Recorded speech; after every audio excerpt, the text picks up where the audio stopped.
I knew Granddad could speak fluently, but I said to my nanny when I was younger, I said, "Nan, can you teach me?" "Nope, you just get the strap when you go to school." Okay. She just refused, and that was the end of that. She didn't want us to know, because she was not because it was wrong or anything, but because she was afraid that we would get in trouble for it. And that's not right. That wasn't right for them as well, you know, to think like that. And as you get older, you get hopefully a little bit more wiser. You look back on these things and you understand why they did the things that they had to do to protect us. When you think about the pā, we have very, very few. Very few. They're the minority. We don't have any native speakers, and the Ngāti Rārua who are kind of fluent, who come from the pā, have learnt that elsewhere. We learnt this through our claims process.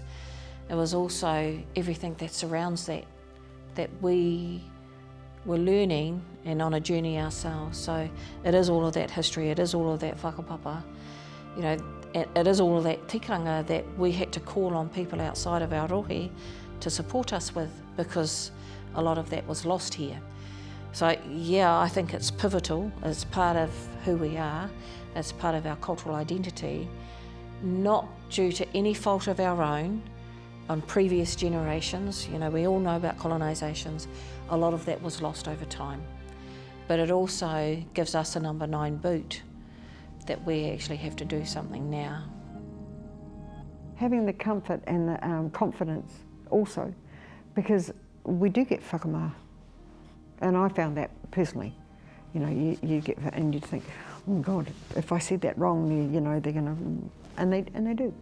People do. It's human nature, but you still don't get your head around that, you know, it still makes you whakamā. People learn in different ways. So, of course, the rūnanga has to take a lead in this on behalf of the whole iwi. That's their role. And that's part of the treaty settlement, was to look at the well-being of whānau and hapu and iwi as Ngāti Rārua, so they have a responsibility in that space. As individuals, we have a responsibility too, to get off our own noho and do that. Moving forward, I'd like our own kura, because I think we've got some opportunities, especially if they're based down here.